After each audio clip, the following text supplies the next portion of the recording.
ఎక్కడైనా పోలీసులు గంజాయి బ్యాచ్ను పట్టుకుంటారు. కానీ ఏపీలో మాత్రం గంజాయితో పారిపోతున్న పోలీసులను ప్రజలు పట్టుకుంటారు. రాష్ట్రంలో గంజాయి ఎంత విచ్చలవిడిగా దొరుకుతుందో చెప్పడానికి ప్రకాశం జిల్లా అద్దంకి మండలంలోని శంఖవరప్పాడు దగ్గర జరిగిన ఘటనే బెస్ట్ ఎగ్జాంపుల్. ఓ ఇద్దరు ఎస్ఐలు కారులో అతివేగంగా వచ్చి ఓ ఆటోను ఢీకొట్టారు. ఈ ఘటనలో ఆటోలో ప్రయాణిస్తున్న వారికి తీవ్ర గాయాలయ్యాయి. దీంతో స్థానికులు ఆ కారులో ఉన్న సంతమాగులూరు ఎస్ఐ నాగమల్లేశ్వరరావు, బల్లికొరవ ఎస్ఐ నాగరాజుతో వాగ్వాదానికి దిగారు. కానీ ఆ ఇద్దరు మఫ్టీలో ఉండటంతో వాళ్ళు పోలీసులని స్థానికులు గుర్తించలేదు. ఈ పాయింట్ మీరందరూ జాగ్రత్తగా గుర్తుపెట్టుకోండి. మళ్ళీ చెబుతున్నా, ఆ ఇద్దరు మఫ్టీలో ఉండటంతో గుర్తుపెట్టుకోవాలి ఈ పాయింట్. ఆ ఇద్దరు మఫ్టీలో ఉండటంతో వాళ్ళు పోలీసులని స్థానికులు గుర్తించలేదు. అంటే వాళ్ళు సివిల్ డ్రెస్లో ఉన్నారు. అదే సమయంలో ఆ కారు డిక్కీలో భారీగా గంజాయి, మద్యం బాటిళ్లు, డబ్బు, పోలీస్ యూనిఫామ్ కనిపించడంతో కాకీల క్రైమ్ కథా చిత్రం వెలుగు చూసింది. విషయం పెద్దది కాకముందే అక్కడికి చేరుకున్న స్థానిక టీడీపీ నేత ఆ ఇద్దరు ఎస్ఐలను తన కారులో ఎక్కించుకుని అక్కడి నుంచి తరలించడం, ఆ వెంటనే అక్కడికి చేరుకున్న సిఐ సుబ్బరాజు వీడియోలు తీయకూడదు, కారు డిక్కీ తెరవకూడదు అని స్థానికులను బెదిరించడం, ఆ తర్వాత ఎస్పీ రంగంలోకి దిగి అందరినీ ఆశ్చర్యపరిచేలా సరికొత్త పోలీస్ స్టోరీ చెప్పుకొచ్చి కొసమెరుపు ఇచ్చారు. కొసమెరుపు ఇక్కడికి అయిపోలేదు, ఇందులో ఇంకో కొసమెరుపు ఉంది. అదేంటో తెలుసా?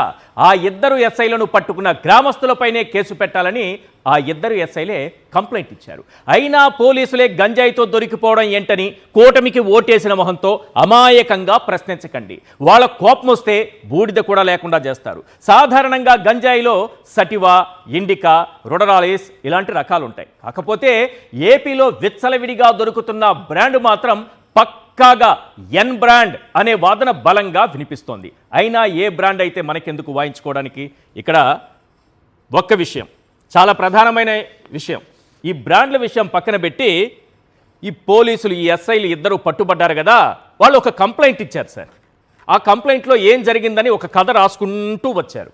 ముందుగా ఆ కంప్లైంట్లో ఏముంది, ప్రధానమైన అంశాలు ఏమున్నాయి, అసలు ఇలాంటి క్రైమ్ స్టోరీ అల్లడం మన పోలీసులకు ఎంత ఈజీ అనిపిస్తుందంటే, కాకపోతే ఏంటంటే మనకు కూడా కొంత, చెప్పాను కదా, కొంత ఆలోచన శక్తి ఉండి మనము నారావారి స్కూళ్ళలో చదవలేదు కాబట్టి కొంత ఆలోచన శక్తితో కాస్త ఆలోచిస్తే ఎవరైనా తెలుసుకోగలిగినటువంటి విషయాలు కొన్ని ఉంటాయి. అది ఒక్కసారి నేను వినిపిస్తాను. ఐటీడీపీ బ్యాచ్ లాగా ప్రవర్తించకండి. సాధారణంగా మనం స్కూల్కి వెళ్ళి చదువుకున్నటువంటి జ్ఞానంతోనే నేను ఇప్పుడు చూపించే పాయింట్లు ఒక్కసారి వినండి. ఇది అవునా కాదా అనేది మీరే డిసైడ్ చేయండి. ఎస్ ప్లీజ్, ఒక్కసారి ఈ పోలీసులు ఇచ్చినటువంటి కంప్లైంట్ కాపీ, ఎఫ్ఐఆర్ కాపీని ప్లే చేయండి సార్. ఎస్, ఇక్కడ చాలా చక్కగా కథ రాసుకుంటూ వచ్చారు. ఏం రాసుకుంటూ వచ్చారు? మేము అనగా సంతమాగులూరు ఎస్ఐ, బల్లుకురువ ఎస్ఐ, ఈరోజు మేము మా స్టేషన్స్ నందు ఉన్నాము. ఈరోజు సాయంత్రము సుమారు 4 గంటలకు బల్లికురవ ఎస్ఐ గారి కుమారుడికి కడుపు నొప్పి ఉన్నది అని అద్దంకిలో హాస్పిటల్కి తీసుకుని వెళ్ళాలని బల్లికురవ ఎస్ఐ గారు నాకు ఫోన్ చేసి పిలవగా నేను బల్లికురవ వెళ్ళినాను. సరే, ఈ కథ అంతా అయిపోయింది. ఇందులో వీళ్ళ దగ్గరికి గంజాయి ఎలా వచ్చింది, మద్యం బాటిల్ ఎలా వచ్చాయి, ఒక బ్లూ కవర్లో డబ్బుల మూటలు ఎలా వచ్చాయి, దీనికి కూడా ఉంది ఇక్కడ ఆన్సర్ ఉంది. కొంత ఇచ్చారు. అయితే మనం తెలివిగా ఆలోచించాలి. పోలీసు బ్రెయిన్ అవసరం లేదు, మామూలు బ్రెయిన్ చాలు. నేను చెప్పినట్టుగా ఇక్కడ ఏం రాశారంటే, వీళ్ళు ఇలా వెళుతూ ఉంటే ఉత్తర దిక్కున స్టోన్ క్రషర్కి వెళ్ళే దారి వద్ద రోడ్డు పక్కన ఒక వ్యక్తి మోటారు సైకిల్ ఆపుకుని మోటారు సైకిల్పై సంచి పెట్టుకుని ఉన్నాడు. ఆ వ్యక్తి వయసు సుమారు 23 సంవత్సరాలు ఉంటుంది. మమ్మల్ని చూసి సంచి అక్కడే పడవేసి మోటారు సైకిల్ తీసుకుని అద్దంకి వైపు పారిపోతున్నాడు.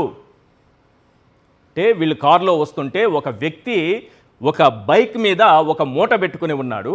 పోలీసులు రావడం గమనించి వెంటనే అక్కడ పడేసి పారిపోయాడు. అర్థమవుతోంది కదా సీను? పాపం వాళ్ళ తప్పేం లేదు కదా ఇక్కడ, బాగా గమనించండి. బల్లికురవ ఎస్ఐ గారు వెంటనే కారు దిగి సంచిలో ఏముందో చూడగా గంజాయి ప్యాకెట్టు మరియు ఒక ఫుల్ బాటిల్ బీరు మందు ఉన్నది. బల్లికురవ ఎస్ఐ గారు నాకు సంచి చూపించినాడు. సుమారు 2 కేజీల గంజాయి ఉంటుంది. ఆ సంచిని మా కారు వెనక పెట్టుకుని బైక్పై పారిపోతున్న అతనిని పట్టుకోవడానికి వెనకబడ్డాం. ఈ సందర్భంలో ఒక ఆటోని ఢీకొట్టాము, వాళ్ళకి గాయాలయ్యాయి. ఈలోపు గ్రామస్తులు వచ్చి పట్టుకున్నారు. ఈ యాక్సిడెంట్ అలా జరిగింది. ఇది ఇందులో పెట్టిన విషయం సార్. కాస్త జ్ఞానం ఉన్న వాళ్ళు ఎవరైనా చాలా సింపుల్గా, నేను ఇంతకుముందు ఒక పాయింట్ మిమ్మల్ని గుర్తుపెట్టుకోమన్నాను. ఇక్కడ గ్రామస్తులు ఎందుకు పట్టుకున్నారు? వాళ్ళిద్దరు ఎస్ఐలని తెలియదు గ్రామస్తులకి. ఎందుకు? వాళ్ళు సివిల్ డ్రెస్లో ఉన్నారు. ఇద్దరు సివిల్ డ్రెస్లో ఉన్నారు. పైగా పోలీస్ జీప్ కాదది, ప్రైవేటు కారులో ఉన్నారు. ఒక ప్రైవేటు కారు, మఫ్టీలో ఉన్నటువంటి ఇద్దరు ఎస్ఐలు, సివిల్ డ్రెస్లో ఉన్నటువంటి ఎస్ఐలు ఒక ప్రైవేట్ కారులో రోడ్డు పైన పోతుంటే గంజాయి అమ్మేవాడో గంజాయి సరఫరా చేసేవాడో వీళ్ళని చూసి పారిపోయారట. మిమ్మల్ని ఎలా గుర్తుపడతారు? కారులో ఉన్నారు, అందులో ప్రైవేట్ కారులో ఉన్నారు, అందులో మఫ్టీలో ఉన్నారు. ఏం సార్ ఇంత ఈజీగా చెప్పేశారే, ఇలాంటి కథలు లేసారే? ఆలోచిస్తే ఎవరికైనా దొరికే సమాధానం ఇదే కదా. రెండవది, వీళ్ళు పోలీసులు కదా సార్. బండి ఉంది, బైక్ ఉంది, ఆ బైక్ పై నుంచి వీళ్ళని చూడగానే అతను పారిపోయాడు. సింపుల్ కదా, ఒక మాట చెప్తాను, వెరీ సింపుల్. ఏ పోలీస్ అయినా సరే పోలీసు వాసన ఎలా ఉంటుందంటే ముందు బండి నెంబర్ నోట్ చేస్తారు. మరి బండి నెంబర్ ఎందుకు నోట్ చేయలేదు? వాడిని వెంబడించాము అని అంటున్నారు కారుతో, మరి ఎందుకు మీ ఫోన్లో నుంచి ఆ బండి నెంబరు మీరు ఫోటో తీయలేదు? పోలీసులు చేయకుండా ఉంటారా ఈ పని? అంటే ఎవరో అక్కడ పెట్టుకుని ఉంటే మేము వెంటాడాము, వాడు ఆ బ్యాగ్ మాకు ఇచ్చేశాడు, మేము తీసుకుపోతున్నాం, అంతే, మా పాపం ఏం లేదు. రేపు నిజంగానే ఒక గంజాయి వ్యాపారం చేసేవాడు ఏం చెప్తాడంటే, పోలీసుల దగ్గర గంజాయి ఉంది, నన్ను చూడగానే పోలీసులు పారిపోయారు, నేను ఆ గంజాయి మూట తీసుకొని పోలీస్ స్టేషన్కి వస్తుంటే మళ్ళీ అదే పోలీసులు నన్ను పట్టుకున్నారు అని కంప్లైంట్ ఇస్తాడు. ఒప్పుకుంటారా మీరు? అలానే ఉంది మీ వాదన. నెక్స్ట్ చివరిలో ఒక మాట రాశారు సార్. ఏం చేశారో తెలుసా? వీళ్ళు కారు చుట్టూ శంకరవర్పాడు మరియు ధర్మవరం గ్రామాలకు చెందిన వారు ఉండి మా కారు తీసుకుని వెళ్ళడానికి వీలు లేదని మమ్మల్ని అడ్డగించినారు. దాని మీద తగు చర్య నిమిత్తం అద్దంకి పిఎస్ నందు రిపోర్ట్ ఇచ్చినాము, ఇమీడియట్గా ఆ గ్రామస్తుల్ని అరెస్ట్ చేయండి అని కంప్లైంట్ ఇచ్చారు. ఈ గంజాయిని పట్టుకున్నారు, వీళ్ళ మద్యం సీసాలు పట్టుకున్నారు, అక్కడ ఉన్నటువంటి డబ్బు పట్టుకున్నారు. పోలీసులు పోషించాల్సిన పాత్రను గ్రామస్తులు పోషిస్తే వాళ్ళపైన కంప్లైంట్ ఇచ్చారు, వాళ్ళపైన తగు చర్యలు తీసుకోండి. రేపో మాపో ఎలాంటి చర్యలు ఉంటాయో మనం ఊహించుకోగలం. ఎందుకంటే ఇలాంటి కేసులు చాలా జరిగాయి. ఇది వరకు సింహాచలం ప్రసాదంలో పాపం ఏదో పురుగులు వచ్చాయని చెప్పినందుకు జాగ్రత్తగా చేయండి ఈ ప్రసాదాలు, భగవంతుడిది కదా అని చెప్పినందుకు ఆ దంపతులపైన కేసు పెట్టారు. తిరుపతిలో బెల్ట్ షాపులు ఉన్నాయి అని వీడియో తీసి పెట్టిన వ్యక్తి పైన కేసు పెట్టారు. గుంటూరులో వివస్త్రణ చేసే ఒక మహిళను కొట్టారు కదా, ఆ సీసీ ఫుటేజ్ విడుదలైంది బయటకి, ఎలా విడుదలవుతుందని అతని పైన కేసు పెట్టారు.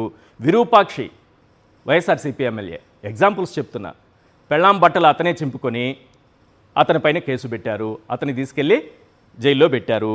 అంబటి రాంబాబు నివాసం పైన వాళ్లే దాడి చేసి ఆయన పైన కేసు పెట్టారు.